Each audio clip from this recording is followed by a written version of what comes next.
Hey everyone, welcome back to our channel Smart Money. Today we have an exciting topic for all the traders out there. We'll be diving into the fascinating world of trending and non-trending market structures in Forex trading. So let's get started. Before we jump into trending and non-trending markets, let's quickly recap the concept of market structure in Forex. Market structure refers to the overall price movement of a currency pair over time. It helps us identify the prevailing market conditions and make better trading decisions. The first market structure we'll explore is the trending market.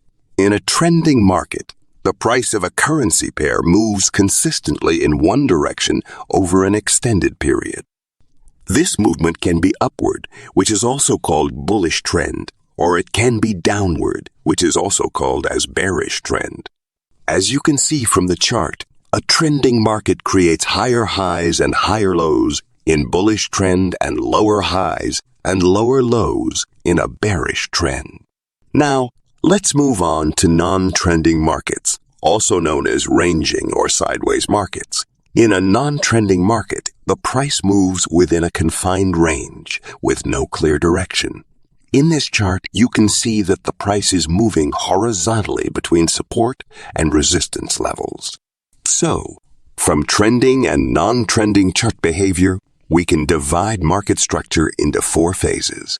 The first is accumulation phase, which is non-trending market.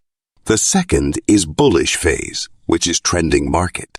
The third is distribution phase, which is non-trending market. The fourth is bearish phase, which is trending market. You can see all these phases in this chart. That's a wrap on our exploration of trending and non-trending market structures in Forex trading. If you enjoyed this video, give it a thumbs up and subscribe to our channel for more insightful content.